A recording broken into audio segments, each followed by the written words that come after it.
Italian Wine Podcast. Chin Chin with Italian wine people.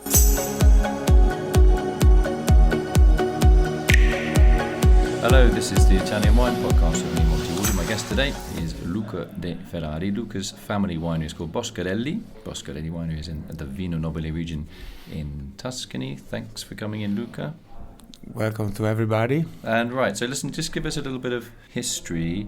Your family is not originally from Tuscany, is it? It's true that we have lived out of Tuscany a part of our life, but our grandfather, that started with his idea to produce a Vino Nobile, was born in Montepulciano in Acquaviva, exactly where we have the estate. So he was a wine lover, and he has the habit to drink the good Vino Nobile, and so his goal was to make with passion a bottle of Vino Nobile of that region. When did he start making wine? My grandfather started in the 61 to bought the estate. He bought it in 61? And with the project to plant 9 hectares that we have completed in the end of the 60s. Why did he choose that particular zone? He didn't buy it just by chance. He really targeted where he was going to go. Why? Yes, because he has the habit to buy the wine in that region, but in his opinion, the area of Cervognano, in his opinion, was the best to give the taste of the personality of the Vino Nobile. So Cervognano is a little subzone, if you like, of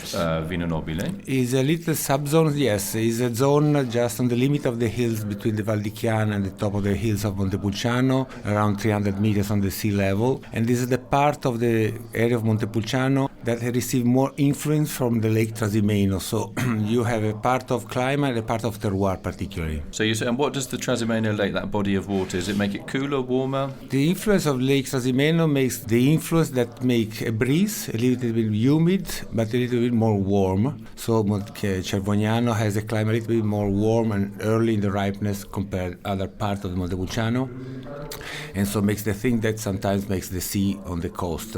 Okay, so I know you've done a lot of work as a family on soil, how you pick and how you manage your vines. What are the three main different soil types that you have, and how do you work them differently in terms of picking or pruning or anything like that? Yes, there are a big difference. We made a lot of experiments in the last 25 years, almost, because we start around in the 90s to make little cuvée, picking the grape of the single part of the vineyards, of the rows, to pick in the right moment. And we see that the wines are different from many things. The three main soil that we can find in Montepulciano are the sandy, the clay, and the red soil. The red soil. The most in Montepulciano is the clay, but in Cervognano you have a little bit more of red soil that is from alluvial origin, is ancient in period compared to the other two, that is easier to find at the top of the hill, like sandy and clay. And this is the soil that characterizes the production of Boscarelli especially. So what does that soil give to the wine? This soil is a really powerful soil that allows to the roots to go really deep in the soil, so they have no stress in the water. It's a really deep wine that sometimes has too much character, and so you have to dominate this.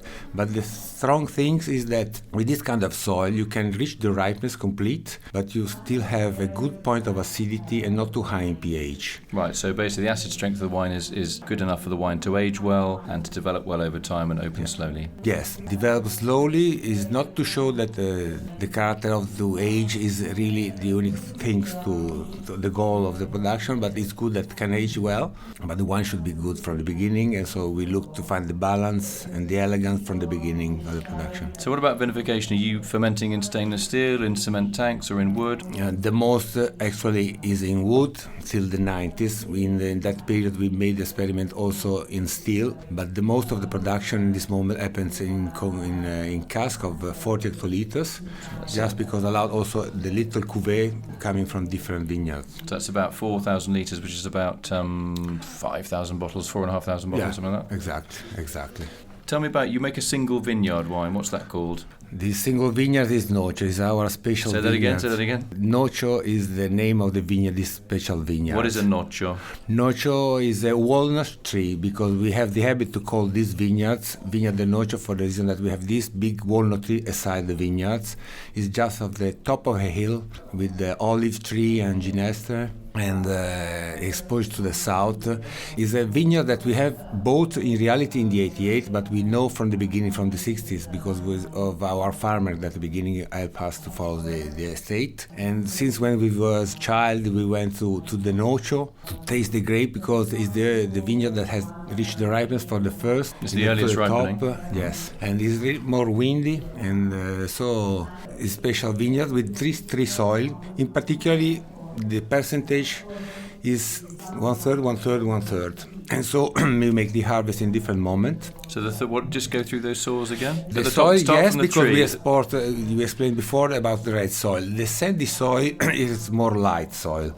So sometimes means more elegance and spicy fruit. So you pick them separately, but you blend them all together? Sure, absolutely. So absolutely. you've got we have 3 moments that we make the harvest. So the sandy soil gives fluidity to the wine. The red soil gives a bit of spice. And the clay is the classic Vino Nobile, deepness, color, concentration, and fruit. Do you think, as a Vino Nobile producer, obviously you're not too far away from Brunello, you have Chianti Classico to the north. Mm-hmm. Do you think Vino Nobile is underestimated in the market? And in terms of it offers tremendous value, and the producers there seem to work together fairly well. You've got a mix of very large producers and smaller artisanal producers, and you're somewhere in the middle. You're like a medium-sized artisanal producer. Do you think Vino Nobile is a little bit unfairly ignored? The Vino Nobile is, yes, honestly has not the reporting value for what it is and the price. So we are convinced that the value of the Vino Nobile should be up. So how can you add value then? We have to understand how is the managed to communicate to the people this. We have not to change many things. Of course, we have to increase the quality and the style of the wine, but also is to communicate this. And it's difficult to defend, to fight compared to the other region close to us, especially Montecino that is closer, but the Chianti Classico too. That's are really big. They make really good wine, and so sometimes we remain in the middle. And so this is the task that we have for the producers with the consortium also. But you're doing a lot of work on things like soil, aren't you? You're looking at your soils. As a group, you're really trying to up your game and improve things, better communication. Do you think it's just a steady process? No miracle? There are many parts, but a part we have made a study recently, and there is a part also in the communication that is confusing and not clear. So this is the whole thing about Montepulciano, Vino Nobile. The town is called Montepulciano, which is also the same name as a grape variety from Abruzzo. But you're moving towards instead of calling the wine Vino Nobile di Montepulciano, the noble wine of the town of Montepulciano, you're just going to call it Vino Nobile, aren't you? You've already yes, that's true. Applied to the government. The focus is this. There is this controversy with Montepulciano d'Abruzzo and Vino Nobile di Montepulciano, the confusion on the market. So the goal is to make understand to the people the difference between the two wines, that one comes from Tuscany, one comes from Abruzzo, one is Sangiovese, one is Montepulciano d'Abruzzo, is a grape. And the task is to put in evidence the words nobile. And so in the label we are deciding with the assembly to allow to put nobile big in the label, to confusing less with Montepulciano d'Abruzzo. So it will just be, eventually it will just be called Vino Nobile, won't it? Yeah. So when you make your Vino Nobile, the main grape is Sangiovese. The main grape is Sangiovese. But you can add up to 15% of other grapes, Merlot, Cabernet. More than 15%. Historically, the percentage of the appellation is around minimum 70% Sangiovese, and the rest, in the history, in the past, 40 years ago, was only local grape and a part also of white grapes. In the evolution, we have more free. We decided to leave more free the producers, so we have keep this 70% of Sangiovese and leave the people to complete this percentage. So they could just make 100% Sangiovese, or they can have 30%. To 100% Sangiovese or 30% other grapes. Which do you prefer? 100%? In absolutely, we prefer the traditional, if you can say traditional, that is Sangiovese with local grape like Canaiolo, Colorino, and Mammolo, or Sangiovese 100%. But we are sure that the goal is to have the main quantity is possible of Sangiovese to keep the character of the area. The Sangiovese is really sensible to the soil and the climate, so sensitive. So help to put in the bottle the bouquet, the perfume, the character of the area more than an international grape that is more stable and represent less the character of a region. So if you not have not too high percentage of this international grape, you don't confuse too much the people, and so you can use if you like. But of course, if you manage to make Sangiovese or local grapes, it's more characterized. So what is a good dish to match with a Vino Nobile? Well, honestly, in my opinion, for a Vino Nobile, it's interesting also to match with an entry dishes like a pasta or risotto, apart the cheese, like people say, the strong beef. I like to match anyway. Needs a dish with fat, complex dish anyway, because the character of the Vino Nobile is energy wine. It's really deep and powerful for what we're trying to find the balance and the pleasure, and so needs to balance with this power on a dish. So interesting you say risotto. Yes, Do you like risotto? I like risotto. With what though? Just with also risotto al milanese should be. Okay. So, but a risotto, what kind of risotto? Do you like al tartufo, truffle, or yes, asparagus? Ossobuco, for instance, the risotto with ossobuco. That's quite a strong dish, match. ossobuco, yeah. Okay. Yes, and quite fatty. Or some pasta. I don't remember now. Another dish that recently I remember that should be a good match. But you're very tall and slim, so I don't know. You're coming out with all these really rich dishes. I think you're a secret risotto eater. I don't think because you're okay. What about organics? Are you getting into about organics? We are organic. Honestly, not officially, but there are many years that we work in this direction. For instance, the Vineyard del Nocio that we've spoken before have a system of organic system till 10 years ago. But the problem is that we have to be all the estate in organic, and so we are having conversion. So in 2 years we'll be officially organic. Great. So we made the experiment. It takes time to learn to how manage the vineyards. So what are the changes you've seen in the vineyard? Do you get slightly smaller berries, lower yields, more consistency? It's changed a lot because we make a lot of things, especially my brother Nicola that follows this part of the production, dedicate a lot of time to follow the vineyards and to find the balance in the beginning, because the wines need balance, like need a season in balance, need also a ripeness, the spring and the summer, that is, and so Nicola, following the season, the character of the season, work on the green part of the vineyards.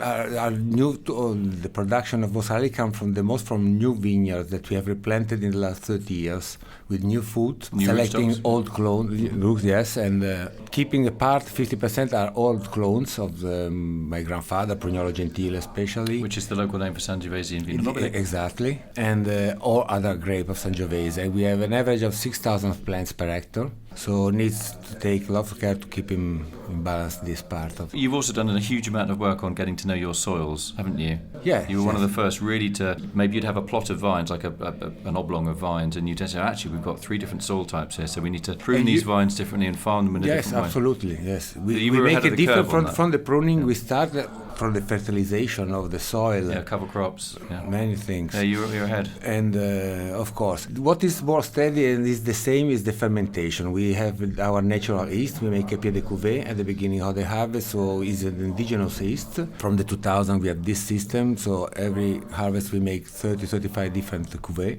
And the aging is similar for all. Of course, maybe for the entry level, maybe you are 10-12 days in spite of 15-18 days. But this is the most steady things. We make to make a fermentation more clean possible, stable, and natural as possible. We control just the temperature at the beginning of the end of the fermentation to complete the sugar fermentation. But we try to follow what the grape can give in that year. Yeah, your consultant is Marito Castelli, who's really into keeping things simple and keeping things as natural as possible. You are right. And you've been doing it for a long time. Castelli is a great enologist. He worked for us till the 83, that my mother chose to this cooperation. I started to cooperate with Maurizio from the 88, that is the first harvest that I made personally, and we have worked together for 10 years. Now from the 2000 we have also Mary Ferrara, a young girl enologist that I like very much, and we share the task with Castelli. And Mary works with Maurizio as well. Just want to say thanks to my guest today, Luca De Ferrari from the Boscarelli winery in Vino Nobile in Tuscany. It's a family I've got a huge amount of respect for. You've been ahead of the game in Vino Nobile for quite a while, and it's so nice to see that the work that you've put in back from the 80s and even from your ancestors' times is now being appreciated by the market. Really well run winery in the vineyard, very, very coherent way of working in the vineyards, of breaking the vineyard down into individual pieces and farm them according to their merits and their potential, and then fermenting everything with wild yeast, as we've just heard, so that you have many, many different elements to the blend, all these complex little parts of the puzzle that you put together in a blend. And if you taste these wines, you can really see that. There you go. I'm going to become your publicity manager. Thank you very much. It's a pleasure for us. I want to say thanks to Luca. Say hi to your brother from me, and see you in Tuscany soon, I hope. Sure. Take it easy. Thank you. We wait for you. Thanks, for Luca. your visit. Nice Thank one. you very much. Ciao. Thank you. Follow Italian Wine Podcast on Facebook and Instagram.